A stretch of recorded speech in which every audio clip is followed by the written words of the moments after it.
Ms. Janet Ang.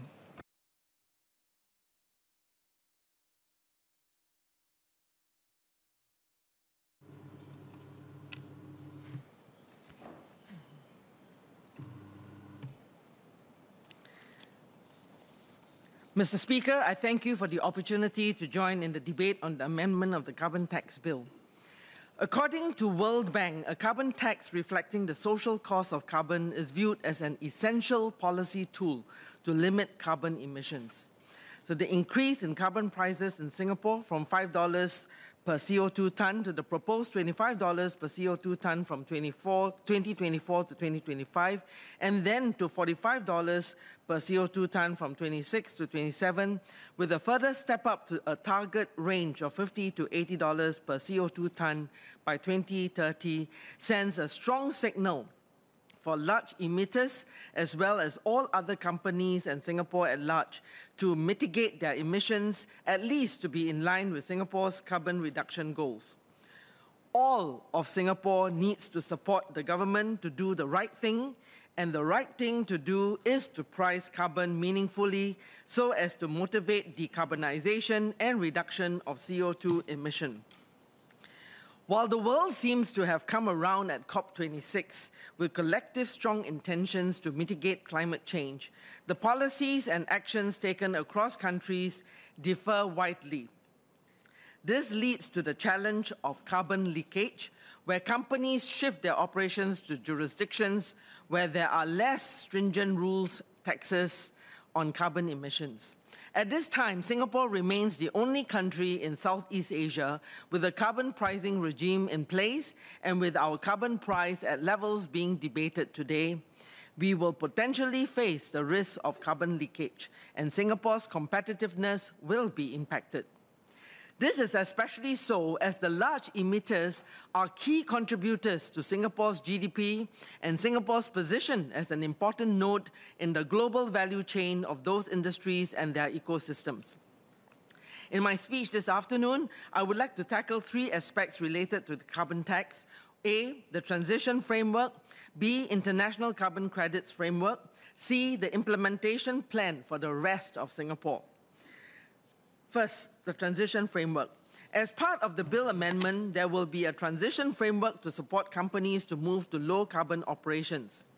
Now, most of the companies in the affected industries, large emitters especially, are already working on decarbonization, and many have pledged to get to net zero by 2050 or thereabouts. Many of these companies, being MNCs, probably already apply a shadow carbon price or an internal carbon price for their own projects, and therefore understand and support the need for a meaningful carbon tax in Singapore in order to motivate industry to reduce emission. Now, notwithstanding the industry's understanding and support, I would like to table the following issues for the MSE's consideration. Let me first touch on emission allowances. Now, industry players believe that there is a need for a differentiated emission allowance, both in terms of amount and timing, taking into account the specific industries and specific organizations' decarbonization plans to achieve low-carbon operations. There is a thinking that carbon tax pricing should be based on the principle that it is pegged close to the abatement cost so as to motivate industry to implement abatement without losing competitiveness. Next, the industry hopes that the transition framework will consider technology allowances, since countries and industries are all relying on future technologies such as carbon capture, utilization and storage, green hydrogen or nuclear, just to name a few. These technologies are immature and are still in development. With current technologies, there will still be remnants of carbon remaining, and the tax amount can be significant. I'm given to believe that current technology is at best 90% efficient, and power and natural gas are still required for burn abatement. Industry believes that this carbon should be forgiven or returned as allowances for the industry to invest into technology development to achieve zero carbon. Maybe the allowances might even be pulled together to accelerate the development of the future technologies at a macro level. The third issue concerns indirect carbon tax from electricity. Singapore power rate is amongst the highest across countries. The proposed carbon tax potentially increases power rate further, and industry has no control over it. Companies think that they should not be penalized from the lack of green energy in Singapore. Current plans has Singapore importing 4 gigawatt of low-carbon electricity only by 2035. So industry hopes that further allowance be factored into the transition framework while Singapore is building its green energy infrastructure, and carbon tax resulting from the lack of green energy should not pass through to industry during this period. Another side point is to protect local industrial competitiveness. Jurisdictions like the EU will be introducing carbon border adjustment mechanisms in 2023 to be operational by 2026. What does this mean for Singapore? Will we be advocating similar CBAM with our trading partners and ASEAN? Next topic is international carbon credit framework. I believe that real emission reduction should be pursued before carbon credits can be used. The government's efforts to manage and control carbon credit to ensure quality of the carbon credit to be used to offset carbon tax is applaudable. I believe there is, in fact, an opportunity for the Singapore Carbon Credit Registry to help to govern and ensure good quality carbon credit for the world, perhaps, by providing a list of accepted international carbon credit, providing a clear criteria and assessment for qualified projects. That said, I do have some questions which I hope MSE can clarify. What are the government's plans to enhance the population's understanding of the opportunities and pitfalls of using carbon credits to meet the net zero emission target by 2050 and carbon tax obligations under the Carbon Pricing Act, especially for carbon credits sourced from nature-based carbon projects that may have far-reaching implications for the climate, biodiversity, and local communities? Earlier on, I had asked a PQ about the efforts undertaken to ensure the credibility of carbon products to be traded through Singapore and to reduce Singapore's exposure to the risk of carbon trading. Can Ministry share an update of how this is progressing? Of the more than 20 countries that Singapore has begun exploring carbon credit agreements with, what is the portfolio of carbon projects the government is focusing on to diversify and safeguard our carbon credit security? And what are the carbon offset criteria that companies can use to offset their carbon tax liabilities? And will the use of such carbon credits affect the amount of emissions that Singapore reports to the United Nations Framework Convention on Climate Change?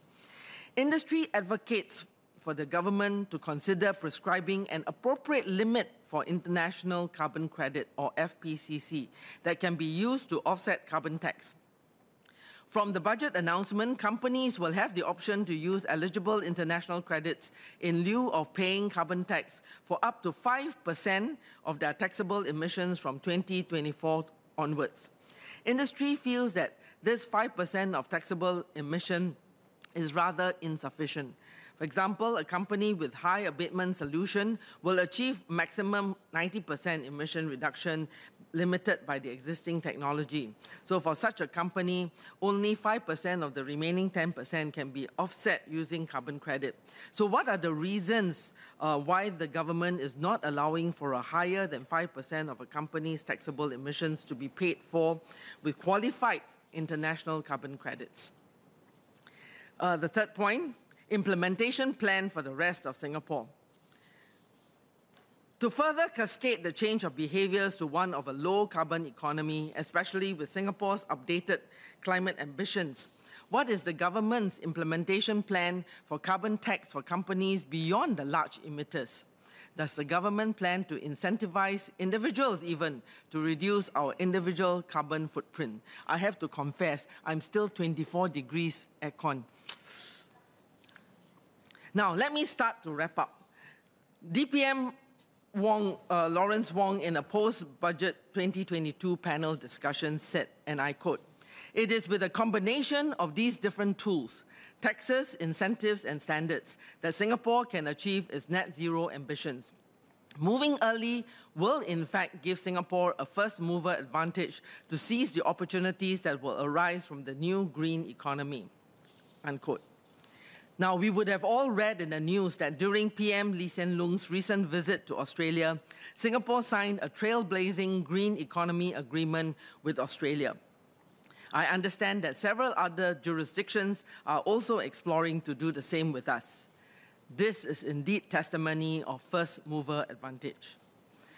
Carbon tax is the necessary price to pay in order to get serious decarbonization actions and CO2 emission reduction underway.